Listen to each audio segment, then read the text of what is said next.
ঘরে বসে কিভাবে রসগোল্লা নিজের হাতে তৈরি করে খাওয়া যাবে সেটা দেখুন।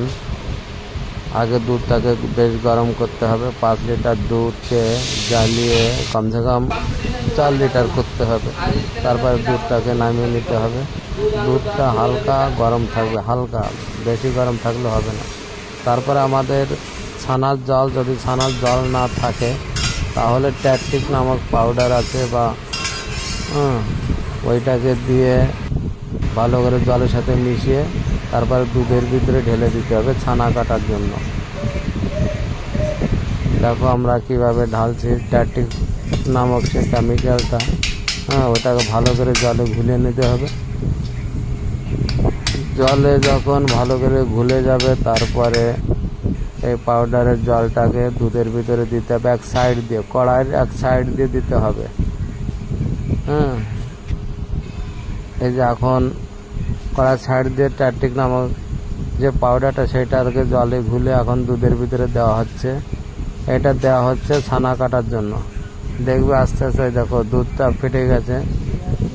ছানা বের হবে এখন দুধের থেকে। দেখবে বন্ধুগণ, পুরো শুরু থেকে লাস্ট অব্দি ভিডিওটা দেখবেন।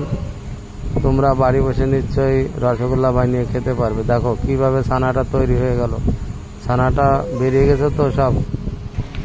এখন ওটাকে ভালো করে একটা সুতির কাপড় দিয়ে বেঁধে রাখতে হবে যাতে একটুখানি জল না থাকে।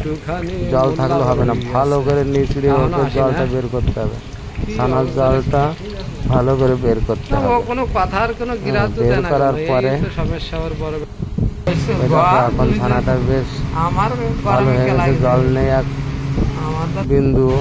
এখন ছানাটার ভিতরে 100 গ্রামের মতো পাউডার, 5 কিলো দুধের ছানার ভিতরে 100 গ্রাম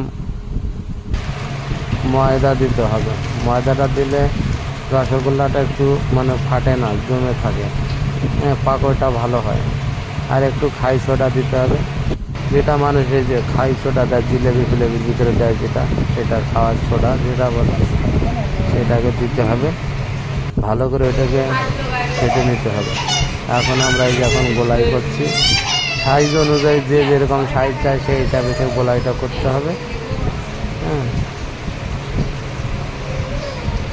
আমরা 5 কিলো দুধ নিয়েছিলাম।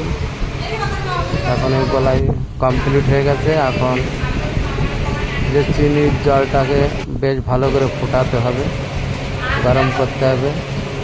গরম করার হওয়ার পরে দেখো যে এখন জাল উঠে গেছে। এখন আমাদের ছানা যে রসগোল্লার পিসগুলোকে ঢেলে দেব। ঠিক আছে, বেশ কিছুক্ষণ পরে এটাকে আস্তে আস্তে একে নাড়াতে হবে।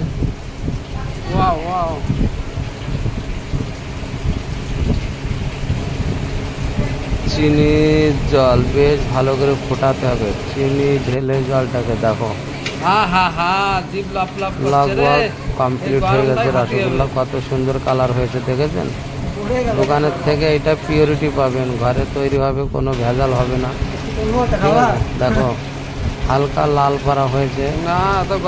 এখন রসগোল্লাকে ওই চিনির জল থেকে বের করতে হবে। দেখো কত সুন্দর কালার হয়েছে। ঘরে বসে আপনারা এইভাবে বানিয়ে খেতে